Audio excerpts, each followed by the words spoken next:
பெரும்பான்மை இல்லாத கட்சிக்கு தான் எப்படி அனுமதி அளிக்க முடியும் என்று ஆளுநர் மீண்டும் அந்த ஒரு கேள்வியை அவர் முன்வைக்கிறார். இதற்கு முன்பு இருந்த பல்வேறு மாநிலங்கள்ல இது போன்ற ஒரு தொங்கு சட்டசபை ஏற்படும் பொழுது அதற்கு அப்பொழுது பின்பற்றிய வழிகள், அதே போன்று அதற்கு முன்பு இருந்த முந்தைய வழக்குகள், குறிப்பாக SR பொம்மை வழக்கு எல்லாம் சுட்டிக்காட்டி கேள்வியை முன்வைத்த பொழுதும் கூட இது எல்லாம் இப்படி அனுமதி அளிக்காமல் இருப்பது ஒரு 4 நாட்கள் ஆகிறது.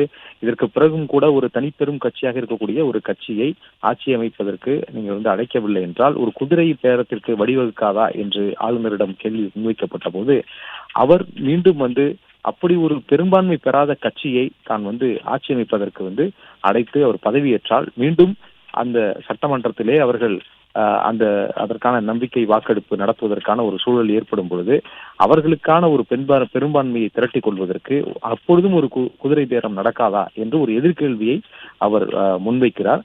தொடர்ந்து இது தொடர்பாக ஒரு ஆளுநரினுடைய அதிகாரம் என்னவோ அதற்கு உட்பட்டு தான் செயல்படுவதாகவும் அவர் குறிப்பிடுகிறார்.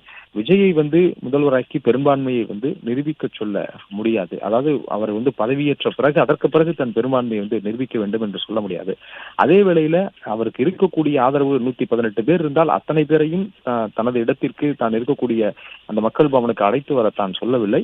அதற்கான ஆதரவு கடிதத்தை தான் கொடுக்க வேண்டும் என்று தான் வலியுறுத்தியதாகவும் கூறியதாகவும் அவர் குறிப்பிடுகிறார். சட்டத்திற்கு உட்பட்டு, விதிகளுக்கு உட்பட்டு இவற்றை தான் சொல்வதாகவும் ஆளுநர் தெரிவித்திருக்கிறார். தனியார் ஆங்கில தொலைக்காட்சி ஒன்றுக்கு பேட்டி அளித்த தமிழக ஆளுநர் இவ்வாறு குறிப்பிட்டிருக்கிறார். அதில் விஜயிடம் என்ன கேட்கப்பட்டது, ஏன் ஆட்சி அமைப்பதற்கு விஜயை அழைக்கவில்லை என்று அவர் அதில் ஒரு நீண்ட விளக்கமாக அளித்திருக்கிறார். தொடர்ந்து இந்த விவகாரத்துல ஒரு 4 நாட்கள் ஆகியும் ஒரு முடிவு எட்டப்படாமல் இருக்கிறது.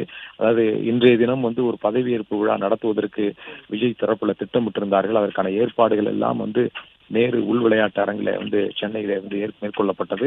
அனைத்தும் தற்பொழுது நிறுத்தப்பட்டிருக்கிறது. வழக்கத்திற்கு மாறாக அவருக்கு கொடுக்கப்பட்ட அவர் தனிப்பெரும் கட்சியாக அத்தனை எண்ணிக்கையிலே அவர் MLA-க்களை பெறும் பொழுது அவருக்கு உடனடியாக அவருக்கு முதலமைச்சருக்கான ஒரு கான்வாய் வாகனங்கள் பாதுகாப்பு எல்லாம் வழங்கப்பட்டது. கடந்த 2-3 நாட்களாக அந்த கான்வாய் வாகனங்கள் புடைசூடத்தான் அவர் ஆளுநர் மாளிகைக்கே கூட சென்று வந்தார். ஆனால் இன்றைய காட்சிகள் ஒட்டுமொத்தமாக மாறிவிட்டது.